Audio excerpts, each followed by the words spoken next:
Bonjour à tous, bienvenue dans cette nouvelle séquence, nouvel espace de réflexion où j'aimerais donner une suite à une vidéo que j'ai faite récemment sur le fait de changer avant de changer.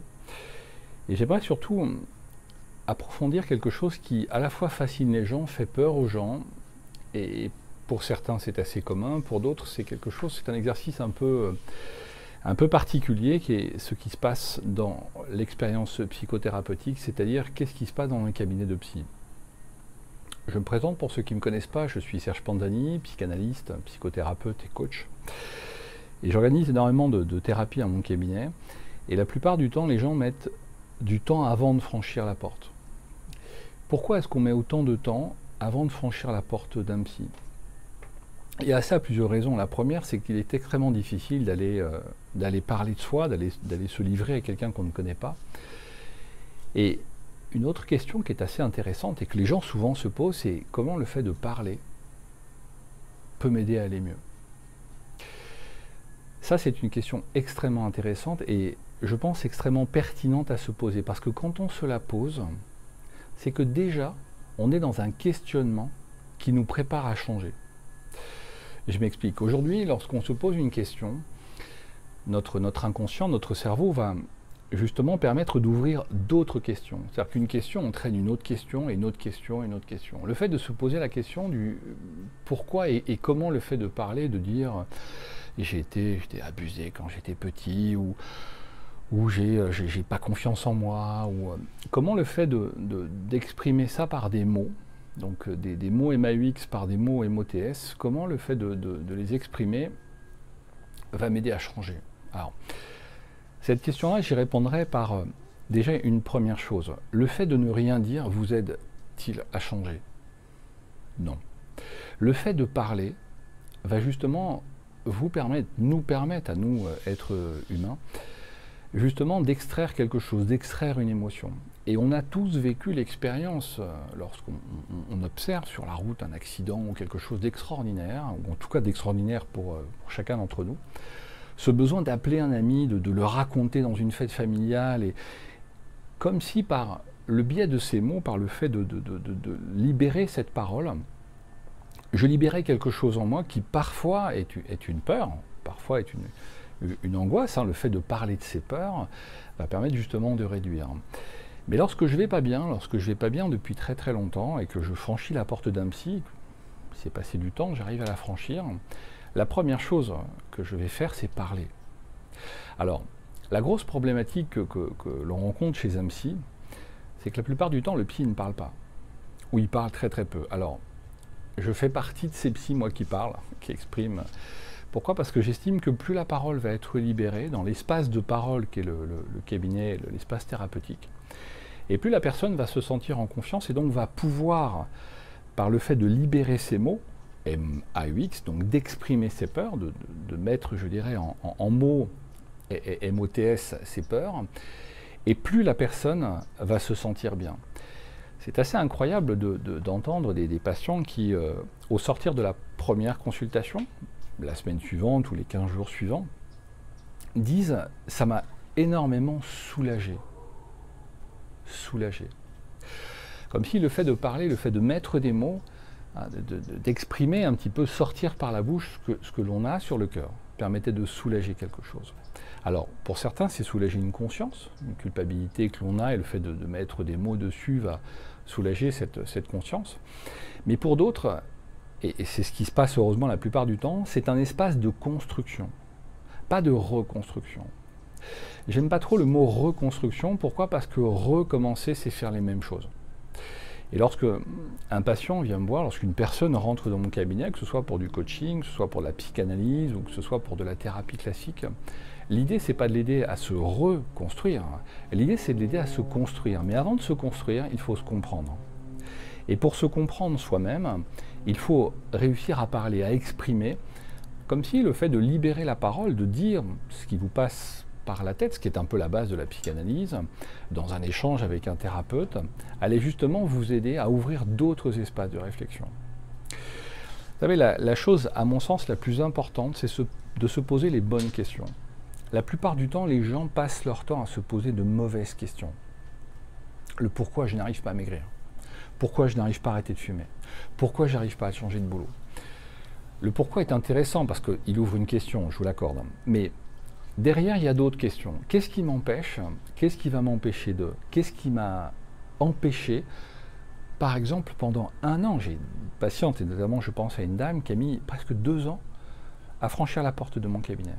C'est-à-dire que pendant 2 ans, elle passait régulièrement devant la porte de mon cabinet, puisque je suis avec d'autres médecins généralistes, donc elle allait voir son médecin généraliste, et à chaque fois qu'elle passait, elle regardait ma plaque qui est devant ma porte, et à chaque fois, elle se disait, il faut que je l'appelle, il faut que je prenne rendez-vous, il faut que je l'appelle.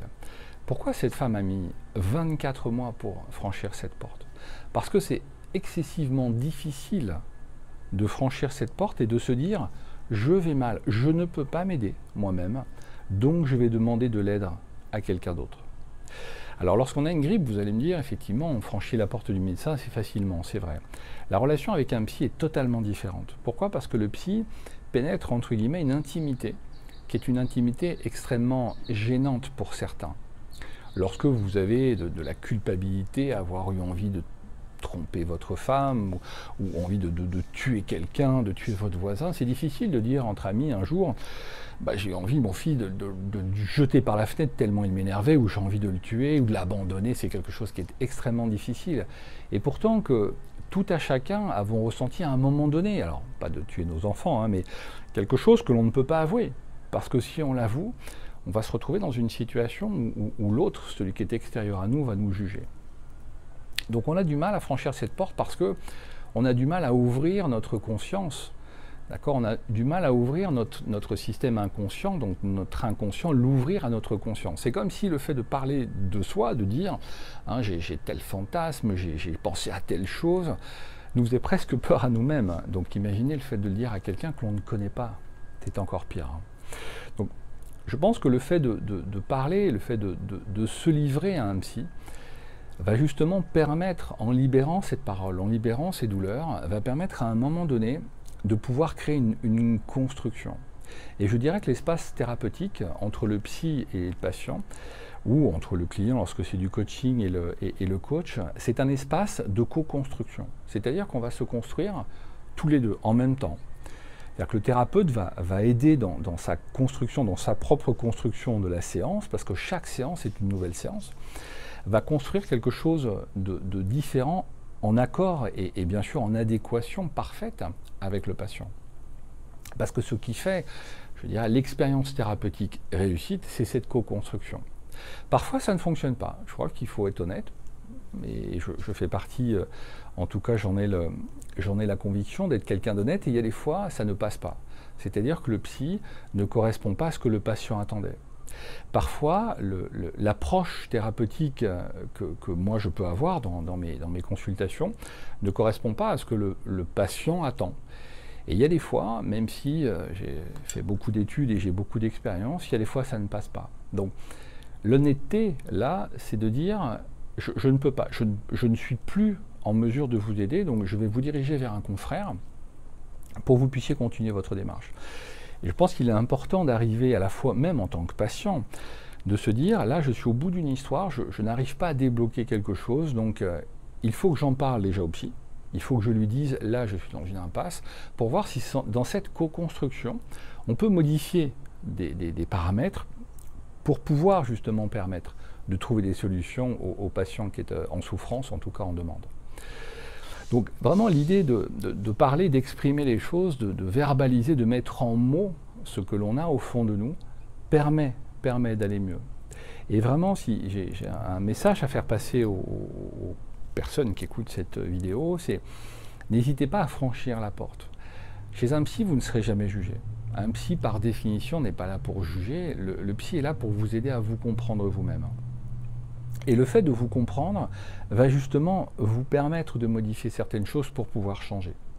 C'est pour ça que cette vidéo, celle-ci, fait suite à la première vidéo que j'avais fait sur le changer avant de changer. C'est-à-dire qu'avant de changer, avant d'imaginer changer quelque chose, il y a déjà des mécanismes dans la tête qu'il faut changer. C'est-à-dire, avant de rentrer dans un magasin, avant de rentrer par exemple chez un coiffeur, vous allez vous dire, j'y rentre parce que j'ai envie de me faire couper les cheveux. D'accord ? Ça peut vous sembler banal, mais pourtant c'est une réalité. C'est-à-dire que quand je fais quelque chose, quand je commence quelque chose, mon inconscient a déjà une ambition. Lorsque je rentre chez un psy, mon ambition c'est d'aller mieux. Mon ambition c'est d'arriver à faire en sorte d'aller mieux, mais d'aller mieux d'abord par la compréhension de soi. Parfois dans des séances, il se passe rien d'après le patient. Des séances où pendant à peu près 1 heure, c'est à peu près les durées de mes séances, la durée de mes séances, il ne se passe pas grand-chose. Sachez qu'il se passe toujours quelque chose. C'est-à-dire que même dans le silence, et on dit souvent le silence est mot, le silence est parole, le silence justement permet de créer un espace qui est un espace de pause. Il m'est arrivé d'avoir une patiente extraordinaire, une patiente qui ne voulait pas que je parle. C'était assez extraordinaire. C'était le seul endroit, mon cabinet, où elle pouvait se poser avec quelqu'un. Donc elle expérimentait quelque chose qu'elle n'avait jamais réussi à faire, c'est s'asseoir avec quelqu'un sans parler, sans être jugée. Être juste là, dans un espace où elle savait pertinemment qu'elle ne serait pas jugée. Alors, effectivement, des anecdotes, il y en a comme ça beaucoup, mais l'idée c'est vraiment de se dire que changer, avant de changer, c'est d'abord changer son état d'esprit. C'est se dire, je peux aller mieux.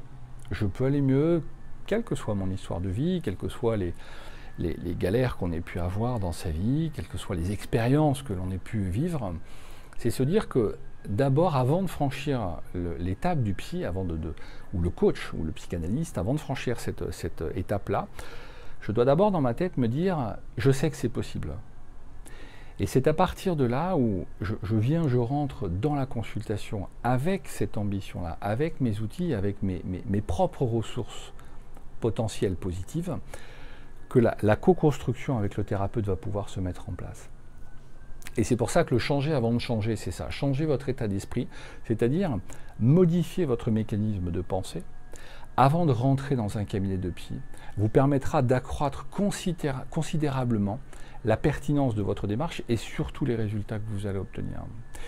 Mais considérez que le travail thérapeutique, où là on est peut-être un peu plus dans la psychanalyse, le travail thérapeutique, je dirais, c'est un travail d'une vie. Alors le travail d'une vie, ça veut dire quoi? Ça veut dire que c'est un travail de réflexion quasi permanente. C'est un travail où chaque jour, lorsque vous êtes exposé à une situation, que ce soit de colère parce que la personne ne roule pas assez vite devant, c'est un travail qui va en permanence être présent. C'est à quoi sert cette colère? À quoi sert de m'énerver? Voilà. Vous voyez, c'est vraiment quelque chose qui quotidiennement nous accompagne. Alors, l'idée, c'est pas d'être dans la sagesse absolue, mais d'être dans un chemin où chaque jour, on essaye de mieux se comprendre, on essaye de mieux se gérer. On peut être en colère, on peut avoir à un moment donné un coup de colère, on a tous vécu ça, mais essayons d'y donner un sens. Essayons de faire en sorte que cette colère ne soit pas envahissante au point où je ne puisse plus parler simplement sans être envahi par cette colère. Vous voyez, donc le fait d'être comme ça dans une démarche thérapeutique, en tout cas dans une démarche qui nous aide à grandir, c'est une démarche quotidienne. C'est une façon de penser les choses de manière quotidienne. La chose essentielle, et j'aimerais aussi terminer par ça, c'est qu'on ne change pas sur un claquement de doigts. Il y a des gens qui ont cette capacité de faire croire que l'on peut changer sur un claquement de doigts. C'est-à-dire que de suivre un cheminement, se poser 3 questions, de passer à l'expérience, créer le changement. Pourquoi? Parce que je ne pense pas, même si je l'ai souvent utilisé, ce mot-là, je ne pense pas que l'être humain puisse changer au sens propre du terme. Je pense que l'être humain se modifie, il s'améliore en se comprenant. Il se développe en se comprenant. Et plus il se comprend, plus il peut se développer de la manière dont lui estime être la plus pertinente. Vous voyez? C'est pour ça qu'il n'y a pas de jugement à avoir sur l'autre. Les gens sont différents. Vous avez des gens qui sont dans des vies que nous, on ne comprend pas. Des gens qui vous disent à un moment donné, mais qu'est-ce qu'il fait avec cette nana-là, ou qu'est-ce qu'il fait avec ce bonhomme-là, ou qu'est-ce qu'il fait à s'embêter dans ce boulot-là. Ce jugement-là, je trouve qu'il est inapproprié parce que la personne, peut-être, je dis bien peut-être, dans cette vie-là, elle s'y sent bien. C'est pour ça qu'il faut éviter le jugement. C'est-à-dire laisser à l'autre, celui qui est extérieur à moi, la capacité de développer ce que lui ce que lui estime être bon pour lui. Vous voyez, c'est cette notion de liberté. Si la personne se sent bien en étant comme ci ou comme ça, ok, qu'elle y reste. Dans la mesure où elle est heureuse et qu'elle embête personne, laissons-la. N'hésitez pas à suivre ma chaîne YouTube, à vous abonner surtout. Je vous souhaite une excellente journée, prenez soin de vous et à très bientôt. Au revoir.